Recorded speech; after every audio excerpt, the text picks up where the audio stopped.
On October 29, 2018, Lion Air Flight 610 crashed into the Java Sea 13 minutes after takeoff. 189 people died. On March 10, 2019, Ethiopian Airlines Flight 302 crashed 6 minutes after takeoff. 157 people died. 346 people in total. 2 crashes, 5 months apart. The same aircraft, the same cause. A flight control system called MCAS had pushed the nose of both planes down based on a single faulty sensor reading. The pilots could not override it. And here's what investigators found. Boeing had known MCAS could behave this way. They had removed a safety feature that would have warned pilots of a faulty sensor, because adding it as standard would have required additional pilot training, which would have made the aircraft more expensive for airlines to operate.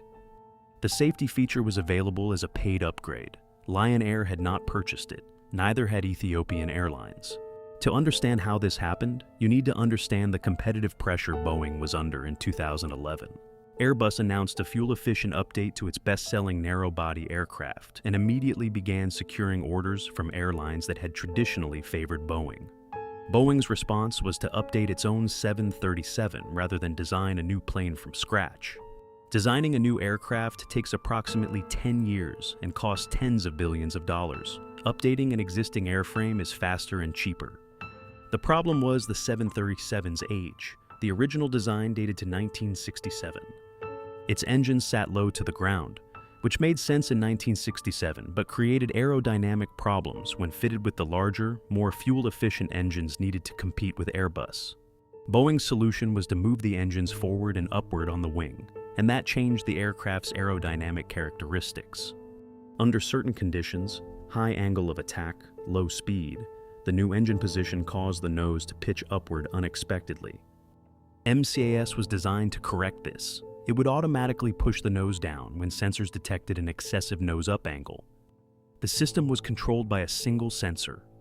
Now here's what internal Boeing documents produced during congressional investigations revealed. Boeing engineers had identified MCAS as a potential safety concern during development.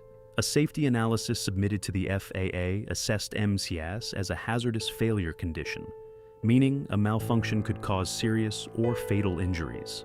Under FAA regulations, a hazardous system requires redundancy, backup systems that prevent a single point of failure from causing a crash.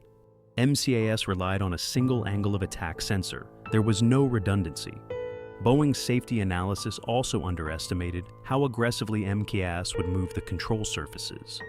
The document stated MCAS could move the stabilizer 0.6 degrees. The actual figure was 2.5 degrees, a difference that made the system significantly harder for pilots to counteract.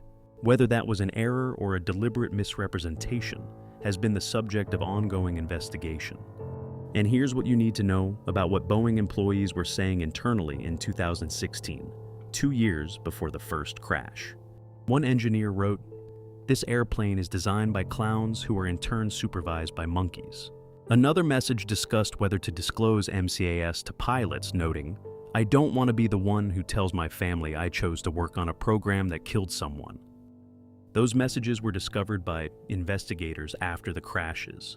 The 737 MAX was certified by the FAA in 2017, and what you probably don't know about that certification is how it worked. The process involved Boeing employees conducting safety analyses on behalf of the FAA, a practice in which manufacturers self-certify elements of their aircraft under FAA oversight. A 2020 congressional report found the certification was marred by technical failures and a lack of transparency on Boeing's part. It found Boeing had withheld information about MCAS from the FAA, and it found that FAA managers had pressured safety engineers to approve Boeing's assessments despite their concerns. After the Lion Air crash in October 2018, the FAA did not ground the 737 MAX. It continued flying for 5 months. It was grounded 3 days after the Ethiopian Airlines crash, after aviation regulators in China, Europe, and Australia had already acted. The United States was among the last countries to ground the aircraft. The 737 MAX was grounded worldwide for 20 months, the longest grounding of a commercial aircraft in aviation history. Boeing's total estimated cost from the crisis exceeded $20 billion. In 2021, Boeing entered a deferred prosecution agreement with the Department of Justice, paying $2.5 billion and admitting that 2 of its employees had deceived the FAA. No Boeing executives were criminally charged. In 2024, the DOJ initially moved to offer Boeing a plea deal that would have shielded executives from prosecution. Following intense pressure from victims' families, criminal fraud charges were eventually filed. The families described the original plea deal as a betrayal. And here's the thing that makes this bigger than just Boeing. The 737 MAX crashes weren't solely a Boeing failure. They were a systemic failure of the relationship between a regulator and the industry it was supposed to regulate. The FAA's practice of allowing manufacturers to self-certify safety analyses created a structural conflict of interest that investigators had flagged years before the 737 MAX existed. Following the crashes, Congress introduced reforms to the certification process. Aviation safety experts noted the reforms were incremental rather than structural. The practice of manufacturer self-certification in modified form continues. 346 people boarded 2 aircraft and did not land. The system that was supposed to protect them had been designed by the company that built the plane, assessed by employees of that company, and approved by a regulator that had been systematically defunded and politically pressured to expedite approvals. The internal messages existed before the first crash. The safety concerns existed before the first crash. The decision not to add redundancy to a system controlling a safety-critical function was made before the first crash. After the second crash, the aircraft was grounded. After 20 months, it was ungrounded. It is currently in service,